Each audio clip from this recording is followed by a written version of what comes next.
Quick. Yes. No, actually, yeah. What should they do? I'll tell you what. React to first of all what Tina said about the Commonwealth. Do you agree with that? I do think it's inevitable we will lose Australia and Canada. I do.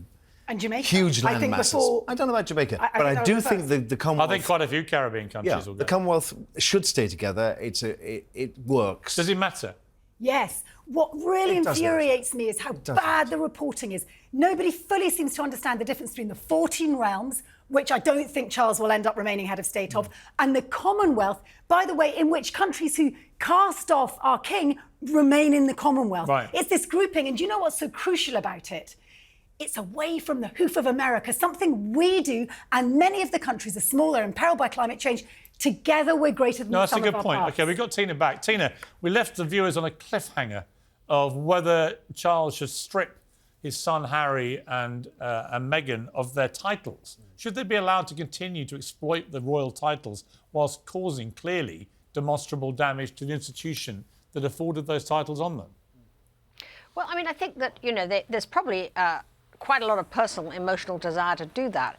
But anybody smart advising Charles would say, don't do it. Because the fact is that if he strips them of their titles, they have a whole new grudge match to go to town with. And right now, they're sort of fading, is the truth, both, I think, in the US and in the UK, certainly as kind of fascination figures. I mean, they're now in their next kind of phase where they're simply going to have to prove themselves in terms of celebrity content. I mean, it's all going to be about what's next.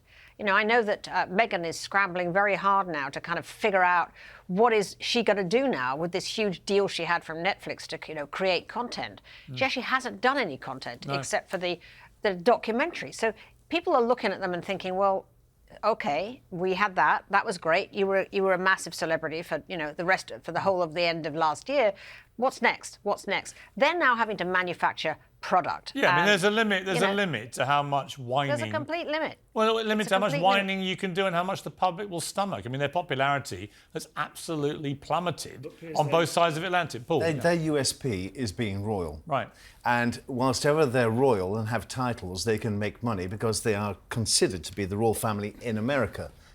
Charles can't take the titles away from them because Harry was born a royal prince. So that makes Meghan a princess. He didn't change the letters patent. The bigger role, and Tina said this at the beginning of the interview, was not many people really care about King Charles. And I think we talk all the time about Harry and Meghan because we don't want to face the truth, which is the dude at the top at the moment, the guy who's going to get coronated on Saturday, just isn't, frankly, that interesting. OK, Tina, the other person who's getting a crown on Saturday, of course, is Camilla. What an amazing journey it's been for Camilla. I mean, if you go back after Diana died, she was the most reviled woman in Britain. And now she's going to be crowned.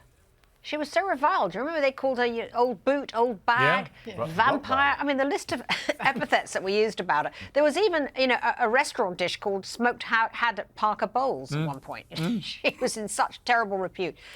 But, she's exactly proved about just playing the long game. She has got Elizabeth II-like sort of durability and sort of patience, quite honestly, which has really been remarkable. Interestingly, she hasn't really broken through in the United States at all.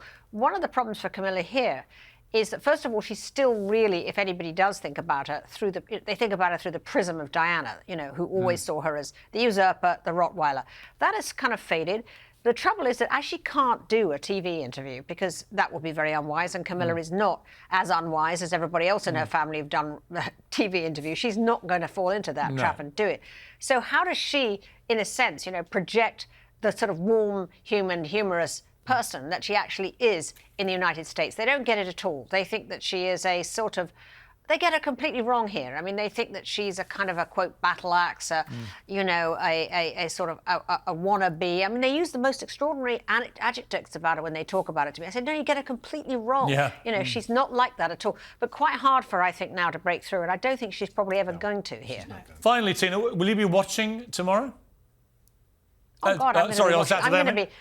I'm going to be commentating for CBS, so I shall be speaking to the great American public. Well, I'll be anchoring for Fox, so we'll both have our vantage points. But it's going to be an amazing event, and I mean, the one thing it will do, it does remind people that We might not be great in many other ways now, but boy, can we put on some pomp and pageantry. Apparently, the procession on Saturday will be twice as big as the one for the Queen's funeral and 3 times as big as the one for the Platinum Jubilee. It's going to be absolutely glorious. And the truth is that, of course, for all the kind of so-called lack of interest here, once that starts, people will be sitting there in their pyjamas at 5 o'clock in the morning, completely glued to it and just marvelling. Will you be saying the oath? It's going to be fabulous. Of allegiance? I'm not so crazy about that oath of allegiance. No, I don't think anybody is. Oh, my God. When did we become North Korea? I mean, I just don't think it's going to fly. I hope it's not going to just be this sort of giant national raspberry that's kind of you hear through length and breadth of the country, because whoever got overexcited and suggested that, I think it was a I think the blame is being parked with the Archbishop of Canterbury. Tina, great to talk to you, and best of luck on Saturday. It's going to be a hell of an occasion. Thank you. And I appreciate you taking time to join us. Thank you very much. Thank you.